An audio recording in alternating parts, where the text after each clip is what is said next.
Okay, ready to dive in? We're going deep with a tale of two tribes. Ooh, by Martin Francom, right. I love that one. The ending, wow. Exactly. Your notes on bridging divides, those got me hooked. We have to unpack this. So, two tribes, Pacific Northwest, the Smolkamish and the Skopamish.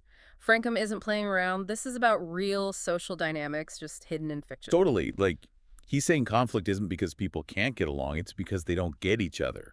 Perspective, man. Right, and Ayana, she's our way in, right? Smolkamish, chapter 1, she's painting this picture of her childhood, all cedar forests and totem poles, and always the Duwamish River, life itself to them. But you pointed out the Skopamish, totally different view. Oh, yeah. To them, it's something to control, to conquer almost. Same river, totally different meaning. No wonder there's tension. And that tension just builds. Ayana sees one of the Skopamish boys, and her description, cold look. Okay, not love at first sight then. Definitely not. But before we get to that relationship, can we talk about the totem carving?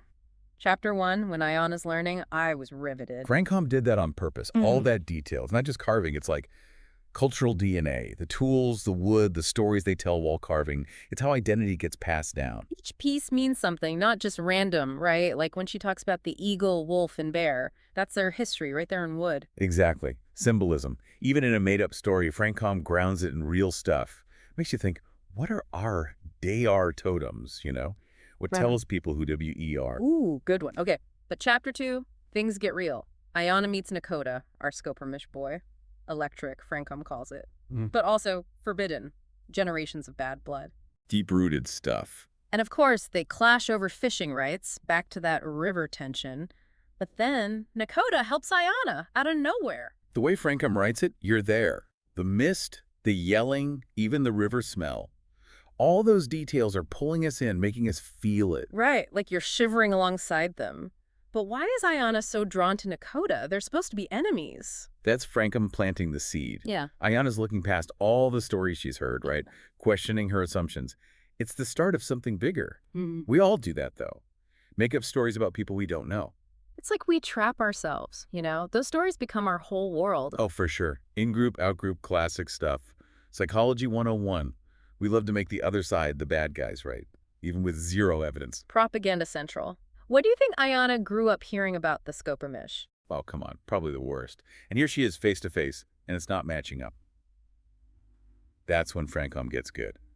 Ayana's questioning. She's seeing the cracks in the story. That takes guts. Big time. And it lets them, actually connect. Chapter 3, all those secret meetings. Risky. But they build something real, sharing stories, like that bit about the Sasquatch. You flagged that. Right. More than just the spooky story, though. Shared myth, you know? Happens all the time. Cultures that seem totally different, boom, same bogeyman. Or not so different, deep down. Afraid of the dark. The lot of us, right? But it shows Ayana and Nakota, hey, we have stuff in common. Not just Smolkamish, Skopamish, but like human. Shared stories, man. Breaks down walls faster than anything. Anthropology 101 again. Study other cultures, you'll learn about yourself. Francom nailed it.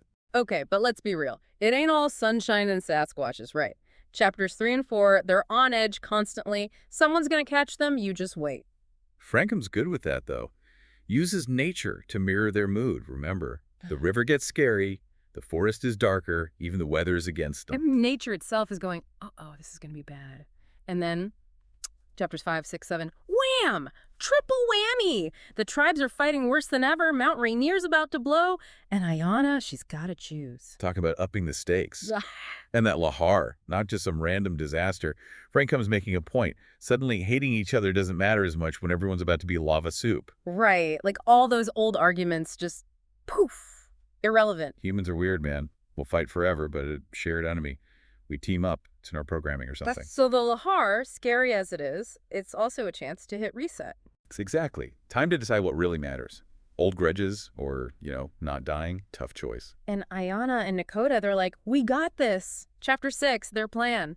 So idealistic, so young. You think they were naive or brave? A little bit of both, maybe, but that's what's great.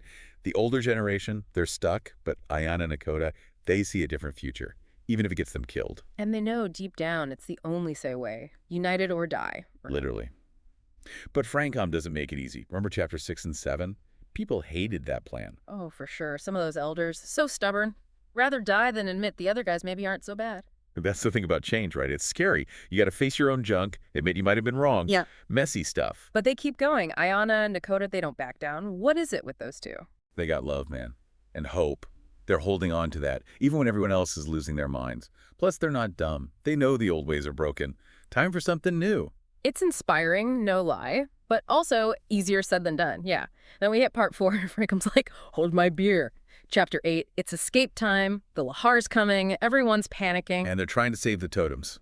Can't forget those. Huge. Not just objects, right? Generations of everything, right there in the carvings. Remember when the creation story one almost goes down? I was yelling. Oh, dude, intense. But everyone freaks out, right? Not just the Smolkamish, the Skopamish too. They get it. It's like, Yeah. in that moment, it's our story, all of us. Totally. Deeper than just stuff. But deep breath, because chapter 9, they're leaving. They're home, gone. That shared grief, man, it's rough. Heavy stuff. Even when it's the right move. Change is hard. Gotta mourn what you lose, even if you gain something better. Francom nailed that. For sure. And right when they're at their lowest, boom, wedding. Ayana and Dakota going for it. But it's more than that. It's like two cultures becoming one. That unity totem, man, I got chills. New traditions, right there.